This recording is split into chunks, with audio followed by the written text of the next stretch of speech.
Hello again from the Vapor Shop in Noonan, Georgia, located at 144 Temple Avenue. You can find us on Facebook at facebook.com/The Vapor Shop. Vapor spelled with an E. If you tried to find it on Google, it might replace it with an O. You need an E. Okay. Alright, so today we're going to show you how to set up just a regular Kanger starter set. This is an EVOD starter set made by Kanger, and the setup process will be similar for most starter kits.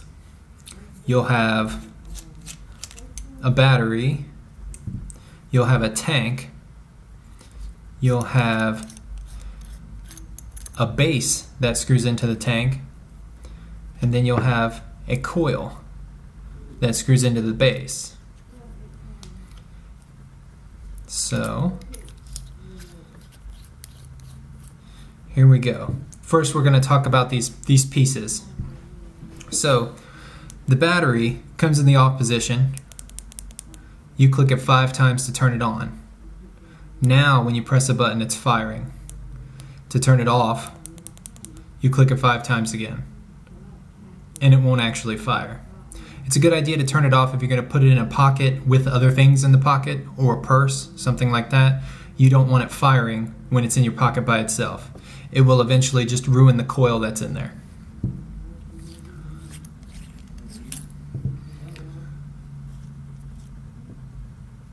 So here's a couple of things. In a moment, I'm going to fill this up with liquid, and we're going to actually set it up. But inside this starter set, there's a couple of things to look for.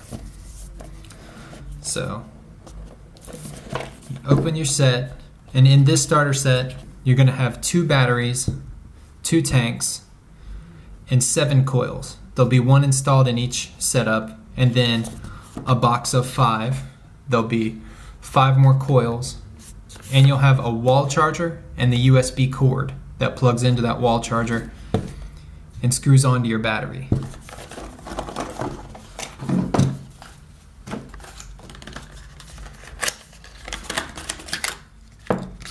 Here is what that looks like. Take the wall charger, plug the USB cord into it, and there's a proprietary connection for this style of battery. You take that, and inside of here, there's a little connector. So these threads inside here are called 510 threads. This is a 510 charger. So you screw this onto here. You only need to screw this on until it makes contact. You don't need to keep tightening. If you keep tightening that, what happens is inside of there, the little connection, if you over tighten, you'll push that down into the body. You'll keep pushing it and keep pushing it until you either push it through or it comes loose, and now that connector in there will be loose. So whenever you tighten this onto the base of the tank, you only tighten it until it makes connection. You don't keep tightening it. The same thing with the charger. When you screw it onto the charger, you just screw it on until it makes connection. You don't want to over tighten that. The parts you do want to tighten well are the coil into the base. So this part, you tighten that as well as you can with just finger tightening. You get that nice and snug in there. And then the base with the coil screwed into it, screw it into the tank. And that part, you want to get as tight as you can with your fingers. So everything gets tightened well, except for what screws into here. You only screw that to where it makes connection. This will make your batteries last longer, and it'll keep them operating correctly. Another thing to look out for is on this base, there are a couple of O-rings, a couple of silicone gaskets. There's one here and one here. If this gasket here, this one, gets twisted, it might be okay. But if it gets twisted to the point where it comes up and it comes off of this and it's up here, then while this tank is completely assembled, it will leak very badly. It'll leak out of here, it may leak out of the holes, it may even leak out of here because there's no more seal inside, no vacuum. So whenever you replace your coil, whenever you take your base off to refill your tank, you want to make sure, one, that these seals are still there and that they're not twisted and pinched or missing.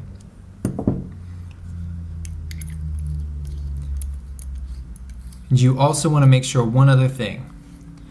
As this is all tight, when you unscrew it, sometimes the coil will unscrew because this silicone meets that post inside there. As you're turning it, if the coil stays still and the base unscrews from the coil, then it won't make connection, it won't be sealed, and it may leak. So every time you refill this tank or replace this coil, make sure that this is tight before you reclose it.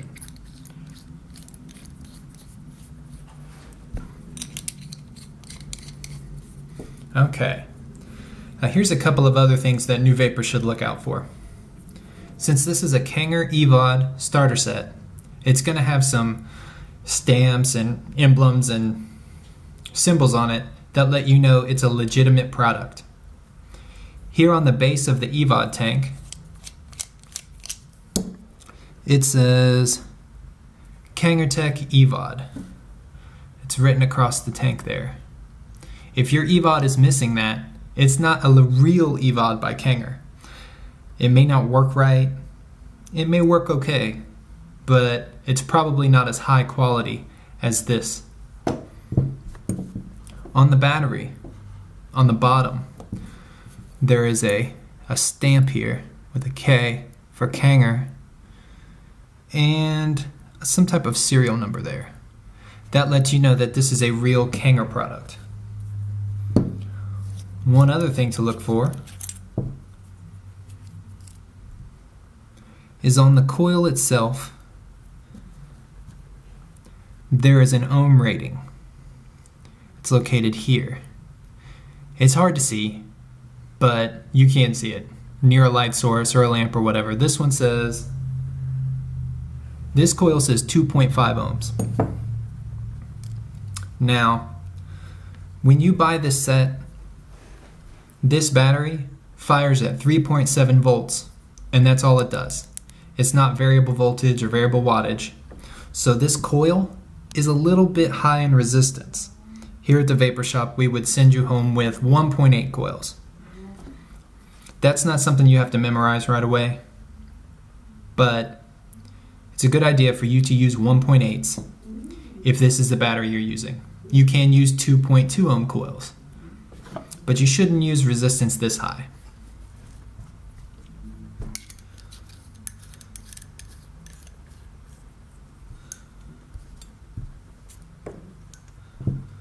All right. One other thing is, new vapors have trouble with flooding, and experienced vapors too. But when I was new, there were a lot of flooding issues, and I didn't know what the deal was.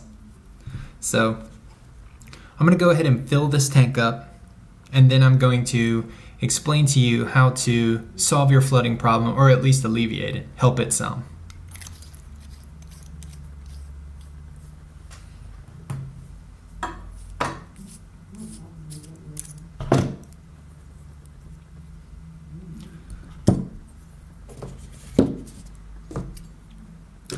So here I've got just a random liquid. It's a Nick Vape Apple Cinnamon. We're going to fill the tank, and then I'm going to show you about leaking and flooding issues, or flooding issues rather. So you take your tank, and the center post in there is for air only. You don't want liquid in that center post. So you fill it by looking in the side window and putting the liquid against the side and squeezing it in there and slowly righting the tank. No liquid inside the center, just in the tank. And then you take the base with the coil screwed in tightly and screw all of it down into there.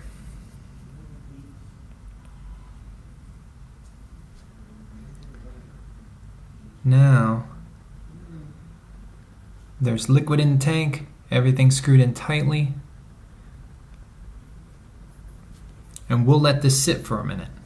I've got the liquid in there. It's going to take a second to soak into the wicks and to get into the coil.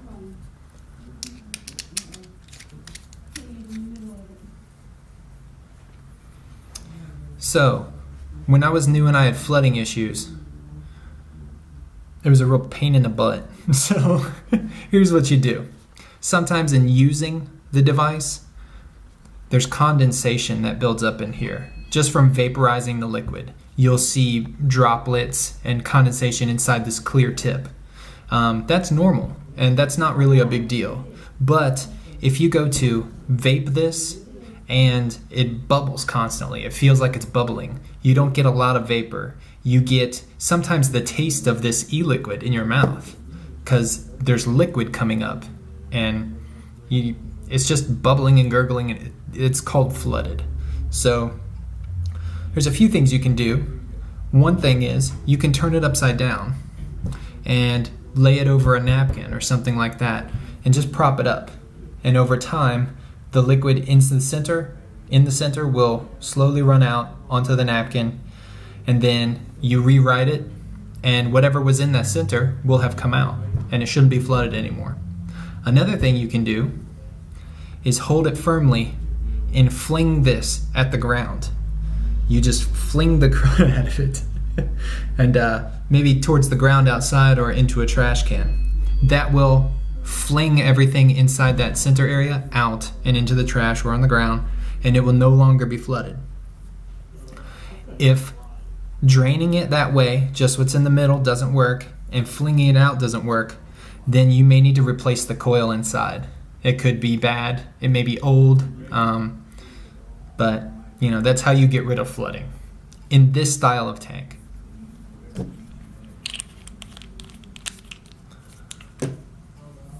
So that basically wraps it up. That's how you fill and operate your starter set. That's how you take care of flooding.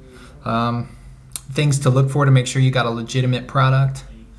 And if you want to find us online, again, you can try us at Facebook, thevaporshop.com, vapor with an E, or thevaporshop.com. Thank you very much. Keep vaping.